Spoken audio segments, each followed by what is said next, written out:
Ce 2 mai 2023, le président de la République a fait des déplacements jusqu'à Congo et Ntoum, respectivement les chefs-lieux du Komo-Congo et Komo-Manda.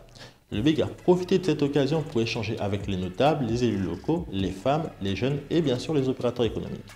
La population a expliqué aux chefs de l'État leurs difficultés au quotidien, leurs attentes, notamment vis-à-vis de l'emploi, la formation des jeunes, la réhabilitation des voies urbaines, la distribution de l'eau et de l'électricité et enfin la gestion du fameux conflit homme-faune.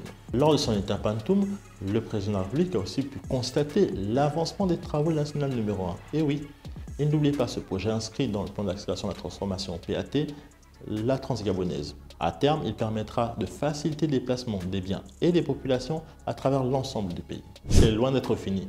Le BIG a aussi pu assister à une campagne d'enrôlement dans le tout nouveau siège de la CNAMDS. Pause une seconde. Intéressons-nous un instant à cette réalisation. Pour ceux qui ne suivent pas, le nouveau siège de la CNAMDS à Ntoum est fonctionnel depuis le mois de janvier 2023. Une réalisation qui a fortement impacté les populations locales.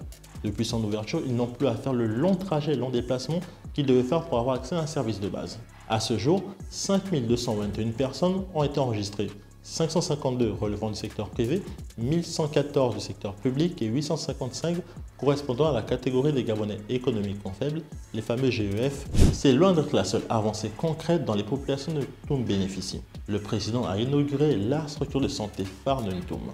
Elle a été profondément rénovée et renforcée pour atteindre le statut d'hôpital départemental.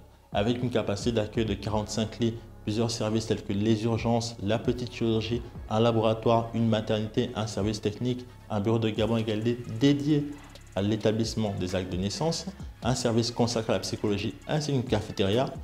L'ensemble de ces travaux vont fortement impacter et améliorer l'accès aux services de soins. Désormais, il est d'un tout autre niveau. Le président de la République a d'ailleurs été décoré comme citoyen d'honneur de la ville par le maire de la commune. Enfin, à Congo, le président de la République s'est entretenu avec les jeunes, les notables, les chefs de quartier, les cadres et bien sûr les opérateurs économiques. Il s'est d'ailleurs engagé à prendre en compte leurs remarques et leurs revendications. C'est tout pour ce débrief.